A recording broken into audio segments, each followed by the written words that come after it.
o livro ele fala sobre continuar crescendo no Evangelho. O Evangelho, como nós vimos, é uma história. Que história é essa? Qual é a história do Evangelho? Os passos de Jesus. Vida, né? A vida inteira. A morte e o mais importante, ressurreição.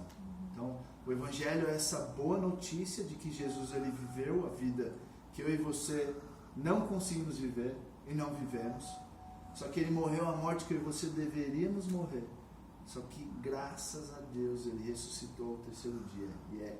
E isso faz toda a diferença. Jesus vence a morte e a garantia de que eu e você, se colocarmos a fé na pessoa de Jesus, no Evangelho, nós não morreremos eternamente, não enfrentaremos a morte. E essa é a grande bênção, essa é a nossa esperança. Na verdade, é a única esperança que a Bíblia nos dá. A promessa que nós temos na Bíblia é que em Cristo nós não morreremos.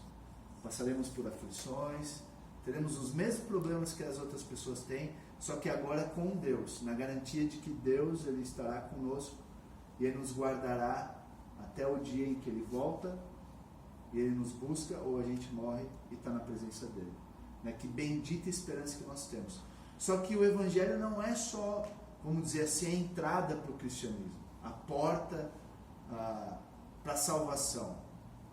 O Evangelho ele nos transforma e ele continua nos transformando. O mesmo Evangelho que tem poder para nos salvar é o Evangelho que tem poder para continuar nos transformando. Então, quando eu me deparei com a realidade de que eu sou pecador, que eu estou longe de Deus, eu tive que fazer o que para ser salvo? E mediante o que? Baseado no que? O que eu tive que fazer? Se arrepender e aceitar, né, Jesus? Aceitar. O Senhor e Salvador. Crer. Eu tive que crer, colocar minha fé naquilo que eu posso fazer? Não. Naquilo que Jesus fez. Essa é a diferença. Todas as religiões estão de um lado aqui, o que eu faço eu deixo de fazer para chegar até Deus. O cristianismo, diferente de todas elas, é o que Deus fez por nós. Eu não posso, Ele pode. Eu não consigo, mas Ele consegue. Então, eu coloquei a fé para ser salvo. E por que agora eu acho que eu não preciso mais da fé para continuar nessa caminhada, sendo transformado, amadurecendo, frutificando? É a mesma coisa. Fé no poder do Evangelho para ser salvo e fé no poder do Evangelho para continuar sendo santificado. Então, a gente viu isso bem claro. Precisamos nos arrepender, confessar e colocar a fé em Jesus, no Evangelho. A gente conhece a Deus e aí começamos a estudar a Bíblia e ver vários mandamentos, vários imperativos. Faça isso. Desde que você conheceu a Cristo e entregou a vida para Cristo, agora viva de acordo. Taranã, taranã, taranã, taranã. E aí o que eu tenho que fazer? Eu vou lá e faço? Porque a gente não faz. A gente já caiu nesse erro. Eu vou olhar e falar: Senhor, misericórdia. E eu vou colocar a fé em Jesus para que Ele opere poderosamente na minha vida por meio do Espírito que habita em mim, se eu já entreguei a vida para Ele, se eu já confiei de que Jesus Cristo é o meu Senhor e Salvador, se eu já fui adotado na família e me tornei filho. E aí começa então essa dinâmica, por meio do Evangelho, de crescimento, essa dinâmica por meio do Evangelho de amadurecimento, que é o propósito pelo qual Deus nos salvou. Deus não nos salvou para agora vocês estão salvos, façam o que vocês queiram. Vai lá e tentem obedecer. Não é isso. Deus nos salvou com um propósito. E qual que é esse propósito? A gente falou sobre isso. Qual que é o propósito da nossa salvação? É só ir para o céu? Qual que é? Evangelizar. Só que para evangelizar eu preciso estar parecido com quem? Porque não adianta eu falar uma coisa que eu não vivo, certo? Não adianta eu querer dar uma coisa que eu não tenho. A gente viu claramente que a mensagem ela é autenticada por uma vida. Agora, perfeição? De jeito nenhum. Eu não espero perfeição na minha vida, muito menos Deus, porque Ele nos conhece. Mas o Evangelho nos transforma a ponto de sermos cada vez mais parecidos com Jesus Cristo. E esse é o propósito. Deus nos salvou, é o já e o ainda não que os teólogos falam. Eu já sou salvo, mas ainda não, porque Deus ele continua trabalhando nas nossas vidas por meio do seu povo. É Deus em e por meio de nós, evangelizando, pregando o Evangelho que tem poder para salvar o homem pecador. Não é para que a gente tenha esse grupo gostoso de amigos que conhecem a Deus e agora vamos viver esse clube, essa bolha. Não é isso. Nós aprendemos e agora nós replicamos. Jesus, o grande mandamento para o cristão está lá em Mateus 28, versículos 18 a 20. Quem conhece o grande mandamento, a grande comissão? Jesus, antes de ir embora, ele falou agora para os seus discípulos: vocês pregar o Evangelho, ensinando tudo o que eu vos tenho. Então essa é a missão. A gente está aprendendo, a gente está sendo transformado para que a gente vá e faça a mesma coisa com as outras pessoas. Então eu aprendo para poder ensinar. Eu sou transformado para poder ser usado como instrumento de Deus na transformação de outras vidas, começando em nossas casas, que a gente vai ver. O primeiro ministério é a minha casa, são os meus filhos, os meus netos. E hoje, para encerrar e começar, vamos dizer assim, o semestre, eu quero trazer 5 princípios, 5 conceitos importantíssimos para a nossa vida frutificar no Evangelho. Esses conceitos são de extrema importância. Muitas vezes a gente está desanimado, muitas vezes a gente está patinando, e é fácil desanimar e patinar nesse mundão doido que a gente vive, com essa cobrança, essa pressão que a gente tem.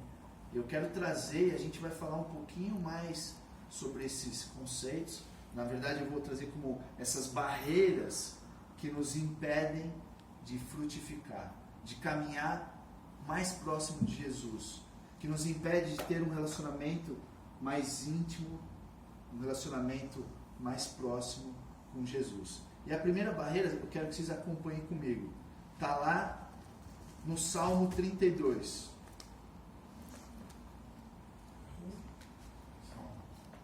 Salmo 32.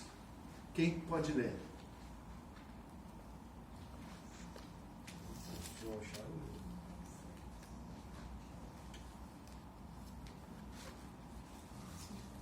A gente não vai ler inteiro, mas os versículos... Bem-aventurado.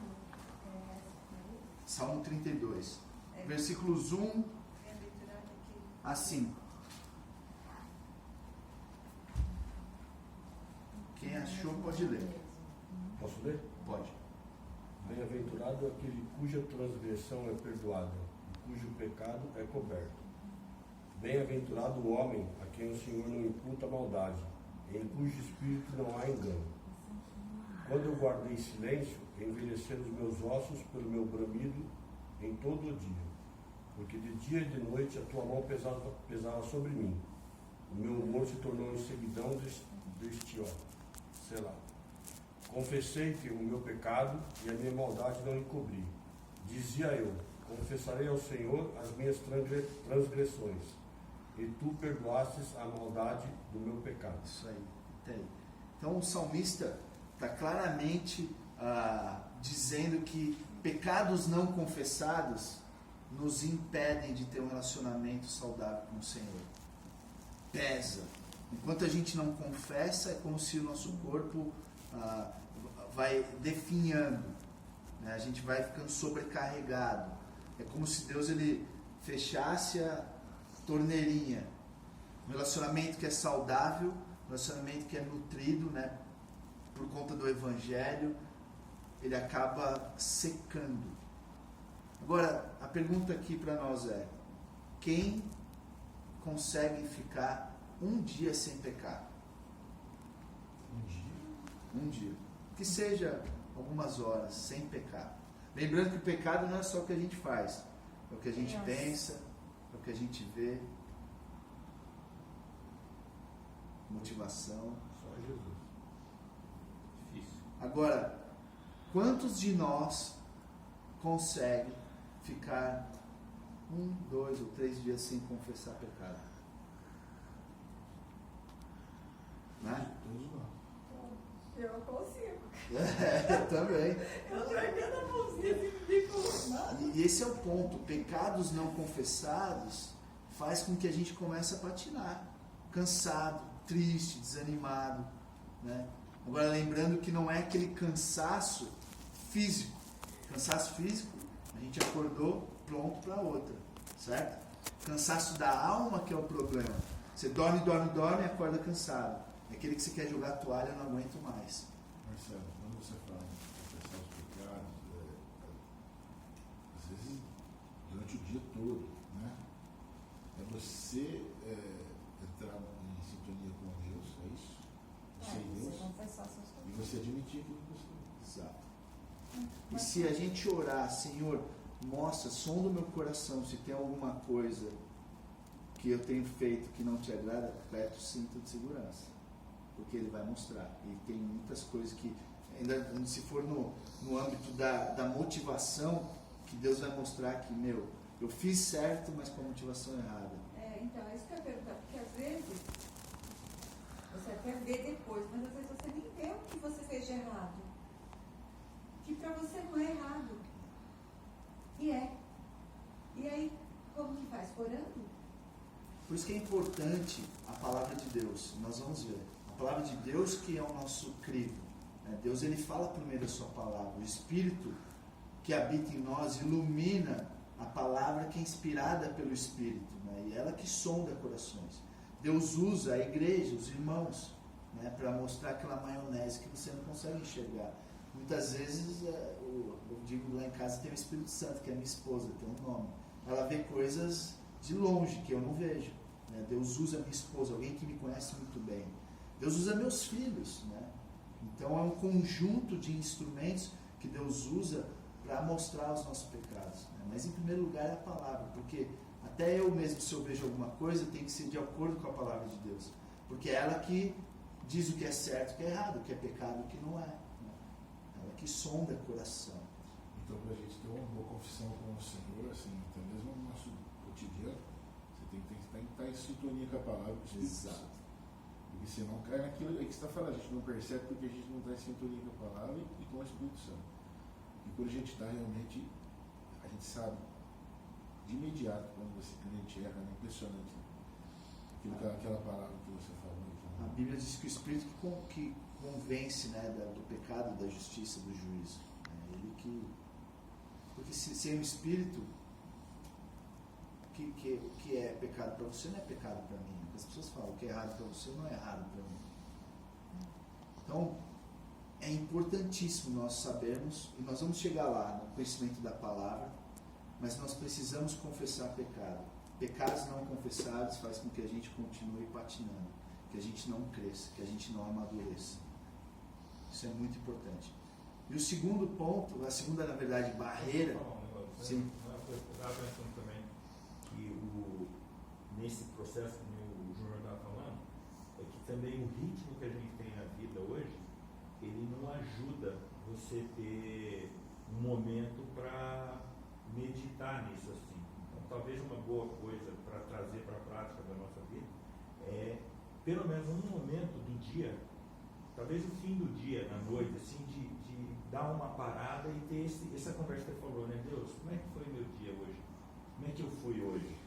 Para ter essa oportunidade, porque são tantas coisas, vai correndo para lá com o filho, leva para lá, vai para que escola, não sei o que, emprego, trabalho, não sei o que você não tem sensibilidade para ouvir, né? No meio desse E a confissão, ela restabelece o relacionamento com Deus, e quando necessário, essa confissão precisa ser com os outros, porque muitas vezes a gente peca não só contra Deus, mas contra as pessoas.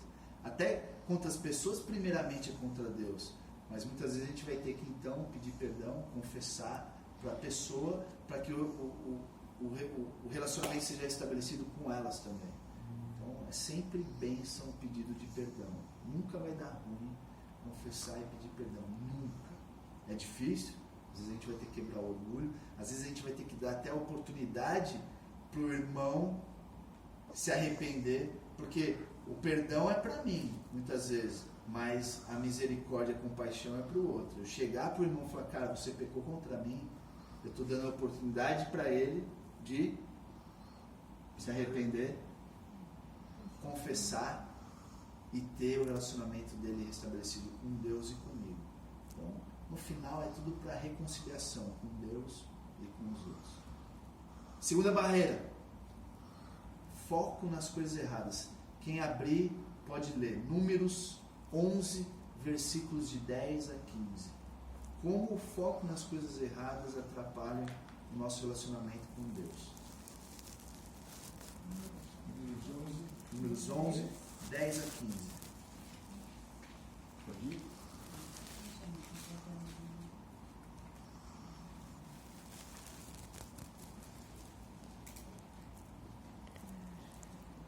Todo mundo achou? Então Moisés ouviu chorar o povo pelas suas famílias, cada qual a porta de sua tenda. E a ira do Senhor grandemente se acendeu, e pareceu mal aos olhos de Moisés.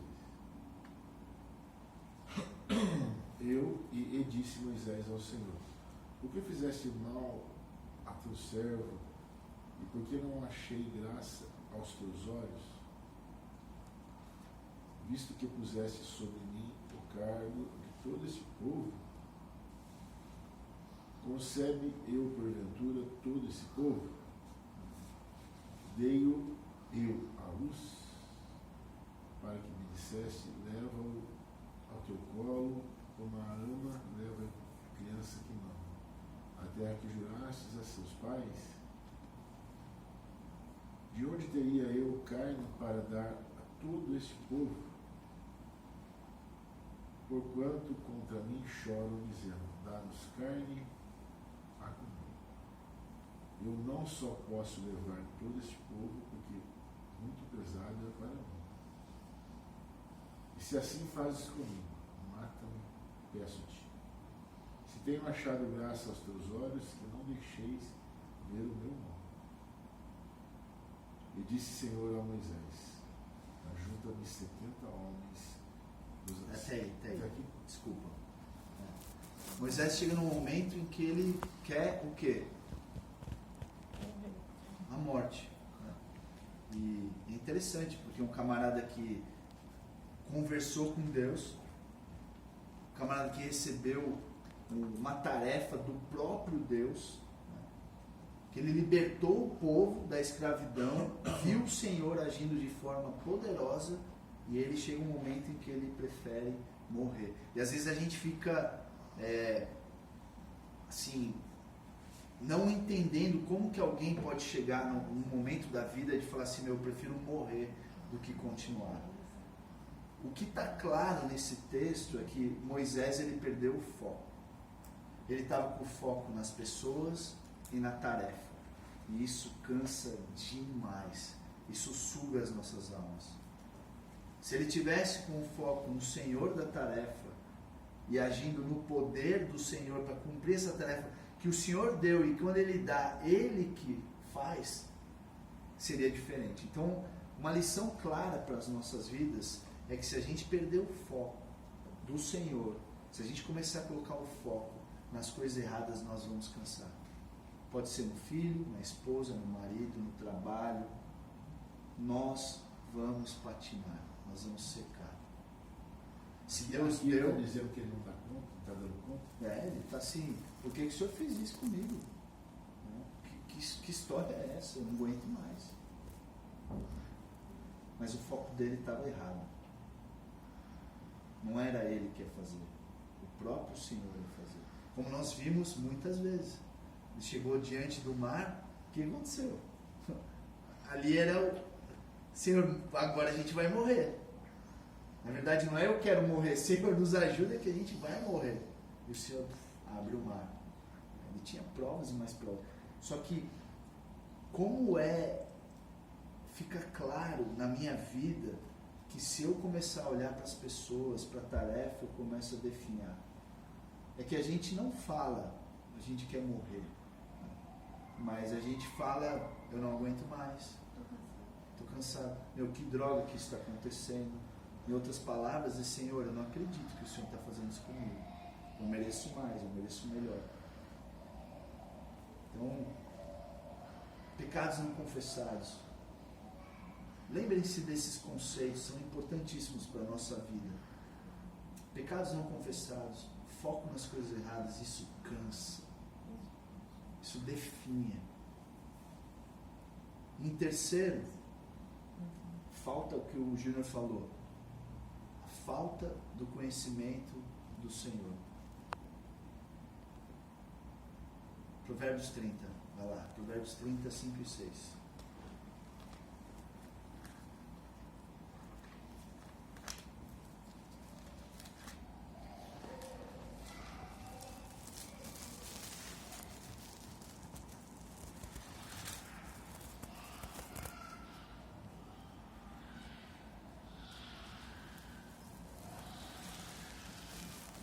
Cinco e seis. 5 e 6.